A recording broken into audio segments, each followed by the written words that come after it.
And let's bring in ABC News White House correspondent Karen Travers and foreign correspondent Marcus Moore in Tel Aviv. Karen, what's the latest on the deal itself? Diane, the president last night called this the first step toward a strong, durable, and everlasting peace. Now, this is important to note. It is just the first phase in this. And as you see there, all living hostages would be released held by Hamas. And there would also be a significant release of Palestinian prisoners held by Israel, and then the partial withdrawal of Israeli troops from the Gaza Strip. The big thing that's happening in the next couple of hours is the Israeli government ratifying this agreement. We expect that to come in the next couple of hours. And at that point, the 72-hour clock would start, and then we could potentially see the release of the hostages likely on Monday. That is what President Trump was telling some of the families of the hostages when he spoke to them by phone last night. So this is a very significant step, but important to underline still, this is phase one. But as the president said last night, this is a very big moment for everybody involved. Marcus, what does this agreement mean for humanitarian aid to Gaza? Well, Diane, this could be a huge deal for the humanitarian situation there. The overall plan calls for the aid routes to be reopened and reestablished, perhaps to pre-war levels, which, as you know, that was about between 500 and 600 trucks every single day going into Gaza. Now, it's unclear right now the specific details of how this will play out, but certainly it will have a huge impact on the families in Gaza who are struggling to find clean water, food, and medicine.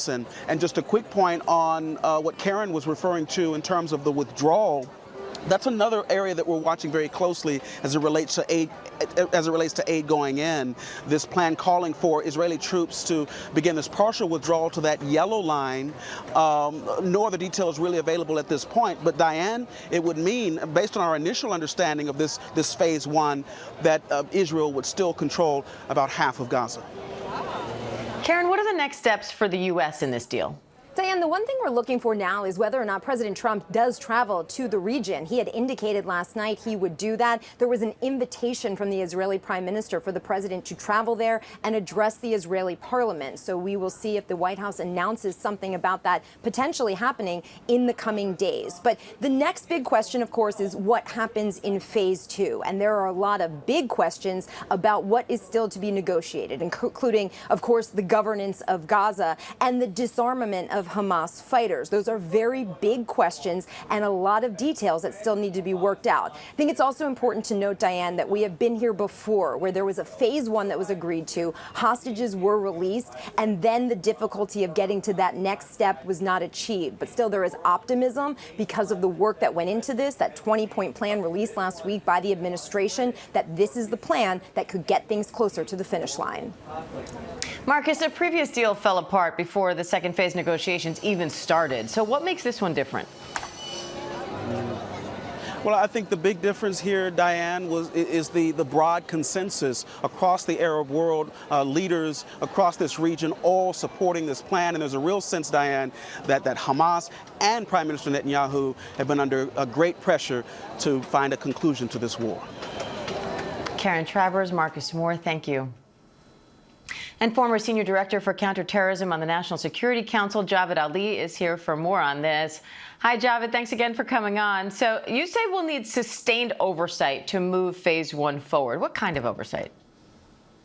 So, Diane, nice to be with you again as well. And so this question of who is going to actually be in charge on the ground in the Gaza Strip once different aspects of the plan start to unfold, there's a description of sort of an international stabilization force made up of what appears to be troops from different Arab and Muslim countries, but we haven't seen a sort of military body like that operate outside of any kind of UN construct ever. And so how will all these troops get on the ground and oversee the different aspects of aid and reconstruction and security that are going to have to happen in the Gaza Strip? How will they coordinate with the IDF? What are the rules of engagement? How will they prevent being caught in the crossfire between any resumption of fighting that may occur even at low levels? I mean, these are all really important questions, and I don't think we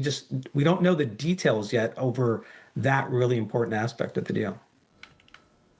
Israel launched more airstrikes overnight. Why do that if you just agreed to a ceasefire? Right. So that could be the fact that the ceasefire itself, at least on the Israeli side, has not yet been officially ratified by the Israeli parliament or the cabinet. I'm not sure technically which of the two has the authority on that. And so the IDF may still be operating under the premise that until that actually becomes the final political decision, that at an operational level, that they are still trying to engage Hamas targets, either because they think they are threats to the IDF, or that they are trying to degrade what's left of Hamas's fighting units and infrastructure. So that's probably why we're seeing those kind of military operations. But once the hostages get released, and hopefully that happens soon, then that should lead to an immediate cessation. How critical is the U.S. in this deal, and what role will we play in Gaza if it is fully implemented? Yeah, I think this deal could not have happened without all the pressure that the White House and President Trump has brought to bear. Martha Raditz's earlier reporting talked about that, because we've seen the fits and starts on this over the past couple of years, but it's now taken the White House, led by President Trump and Steve Witkoff and Jared Kushner, even though he doesn't have an official role in the administration, to pull all these different levers, both with Arab and Muslim countries in the region. Certainly the pressure that's been brought on Prime Minister Netanyahu, the threats communicated to Hamas as well, in the sense that if they do not agree to a deal now, that the fighting will only get worse for them, or the IDF pressure against them will only get worse. So I don't think this would have happened without all of that U.S.-led activity, and certainly it's been building over the past couple months into the last few weeks. So now, but in going forward, the U.S. is still going to have an important role. Maybe not, definitely not a boots on the ground perspective that I talked about before earlier with that international stabilization force, but at the diplomatic level, President Trump, I think, will still be heavily involved, and other key folks in the administration as well. And Javid, this is just the first phase. So what are the next steps? So I think we're going to have to get through the return of the hostages, the cessation of the IDF military operations, the demilitarization of Hamas. That's going to take a long time as well. The resumption of the aid and humanitarian assistance that Marcus talked about earlier, that's so important. And that's just all probably in phase one. Once you get to phase two, then it's going to be reconstruction, long-term sort of governance in the Gaza Strip, and with this Palestinian-led technocratic body that it will be overseen by other international figures. Apparently, President Trump is the chairman of that board, even though he's not, I have to assume he's not going to be involved in the day-to-day running of it. So those are all the things I think they're going to be really important once we get out of phase one. And there's no timeline on phase one either. It's going to take probably several weeks, if not a few months, to even get through the majority of phase one. All right, Javid Ali, thank you.